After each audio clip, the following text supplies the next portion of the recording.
Hey guys, Cecil here once again. It's been a pretty long time.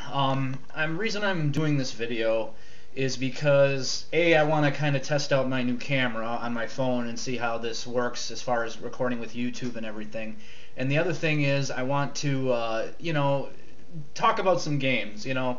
I've been a gamer for a long time and I've got this YouTube channel and I don't really do much with it. So I figure it's time to say, hey, let's talk about some games. I know a lot of people do on YouTube, but we'll see how this goes. Since it's the Christmas season, I figured I would, take this video and talk about, a few Christmas games that I've run into over the last 10, 15 years or so. Actually, all three of these are on Sega systems, and actually a couple of them are actually demos, and one is an actual full-fledged game. So without further ado, we'll get right into it. The first game I want to talk about is, if you can see this, it's the Grinch for the Sega Dreamcast. This game is actually based off, more or less, at least graphically, the movie that Jim Carrey starred in. I believe it was back in 2000. I would say this game right here is probably the epitome of licensed mediocre platformer. But that's not necessarily a bad thing. Fortunately, the game really isn't overly expensive, and there are some pros to this game. The narrator is actually George Lowe, and if you guys don't know who George Lowe is, he's the voice of Space Ghost in Space Ghost Coast to Coast, and he's done a lot of other voice acting over the years. He's really, I would say, the only prominent voice actor in here. You're not going to hear Jim Carrey's voice or anything of that nature. Like I said, I would say this is really not based on the movie. It's more or less, but graphically you'll see if you'd ever play it, you'd see it's quite a bit like the movie itself. At least in the looks department, you can just kind of see on the back of the case, that looks a lot like Jim Carrey's character from the version of the Grinch. There's actually some neat aspects to this game. There are some stealth portions where you gotta move through the darkness to avoid getting spotted by guards. Typical platforming, jumps, things of that nature, weapons. Basically, it's a typical kind of Grinch story. You're going around trying to ruin the Who's Christmas by destroying all their presents, and the Grinch has come up with all these plans to create these devices to destroy all the presents. The problem is that his blueprints get blown out of his cave up on the mountain, I forget the name of it, and he basically has to go around and collecting his blueprints so he can piece them back together and create new devices that to destroy more presents. So basically, you're going around finding blueprints and while destroying presents. And once you get all the blueprints together for a device, you put it together. It's kind of like a puzzle, a scramble puzzle, and you put it all back together. And then your computer will create that new device. So it's like a new gun, things of that nature. It's not an overly long game by any means. I would say it's probably 10 hours or so. There's definitely a couple of sections where you'll probably may need to look online for a walkthrough. I'm only maybe about halfway through the game, but there were a couple of times I got stuck and I had to go, look on GameFAQs and see what the hell I had to go do. But otherwise, it's not, like I said, it's not an expensive game by any means. I think I paid like $5 for this at a used game store a couple of years ago, just because, like I said, it was a Christmas game and it was the holidays, so I wanted to give it a try. And yeah, like I said, it's not great, but it's not bad either. I do know this was also available on the PS1. I don't know if it was on the N64. I'd have to go look. But yeah, not a bad game, not a great game, but for the holidays, it's maybe worth trying out once, see if you like it. If you don't, you don't have to play it again. You weren't out that much money. The second game I wanted to talk about was a little bit more popular, and this was also on the Dreamcast, but this was an actual demo. But if you've ever heard of the game Toy Commander, this was kind of an underrated game on the Dreamcast. And you might be wondering, if you played this game, what the hell does this have to do with Christmas? I mean, outside of maybe toys. There's really nothing specifically Christmas on the game itself. It's more or less a demo that came out on the January 2001 demo disc of the official Sega Dreamcast magazine. On this demo disc from this particular issue, there is a a Toy Commander holiday mission, and basically it's a demo for Toy Commander, but it's holiday based, Christmas based. You're basically a toy Santa, and you got to go, capture 5 presents that have been scattered around the house and get them put under the Christmas tree. But there's a lot of like evil enemy toys that have, are protecting some of the presents, and you have to destroy those enemy, toys before you can send Toy Santa to go get the presents to get them put back under the tree.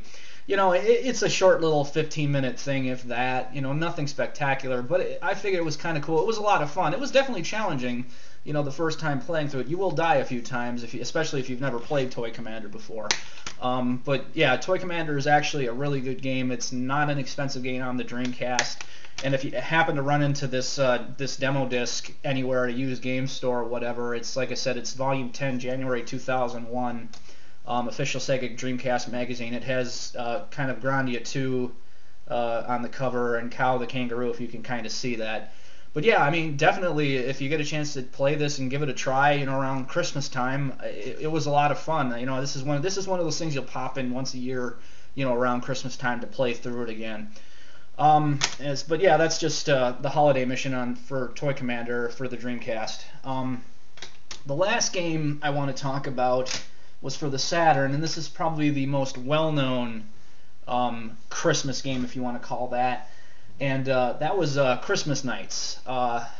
Christmas Nights was an interesting little gift from Sega. This was only released in a certain magazine. I believe it was Next Generation in the U.S., and it was like an Edge magazine in the U.K. and Europe, and I forget how Japan got it. But it was a free demo disc that they included with the magazine, and I believe it was like November or December of '96 when I got this. Yeah, it was '96. I know that was the year. I forget the specific month that magazine was. But I mean, at the time I had a Saturn, and I saw this, and I'm like, holy crap, I gotta buy that magazine, and this was what I got with it. Excuse me. Oh, and that's my text message, by the way, so don't mind that. But yeah, no, this was actually quite a bit of fun. I mean, for something that was free and technically a demo, but what they included was just amazing. You had the first full levels of each of Nights into Dreams that are basically Christmas themed, and not only do you have the first levels for Claris and Elliot and Claris, you also have there's a Christmas present section in the demo that you kind of unlock. You do certain things in the demo, and it'll unlock the Christmas presents, and there's photo galleries, videos. I think the coolest thing on here from all those Christmas presents was definitely the Sonic the Hedgehog into Dreams, and that's basically Sonic running around in the Knights world collecting the little blue balls to unlock all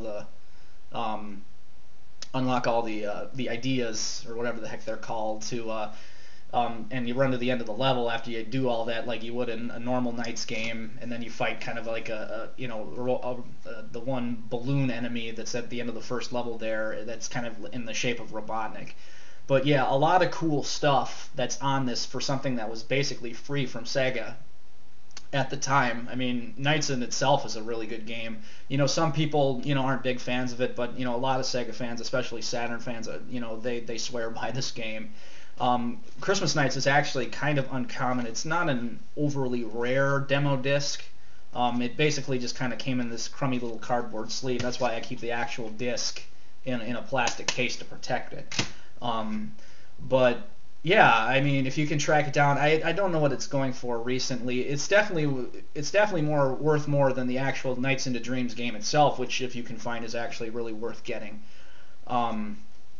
But yeah, I bought this. Is like religious for me. I will bust this out once a year, around Christmas time, just to play through it again and play it again, because it's such a pretty game in its own right, at least for the 32-bit era, and just it's got really good Christmas themed music.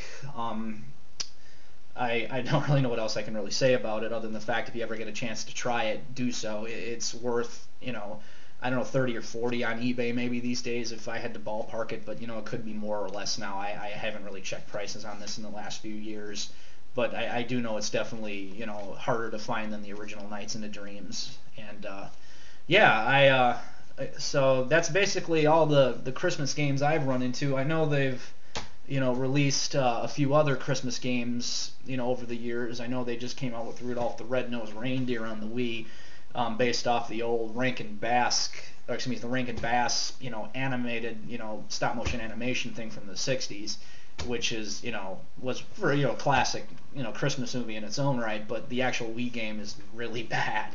I'll actually link a review to the IGN for this game. It's pretty terrible.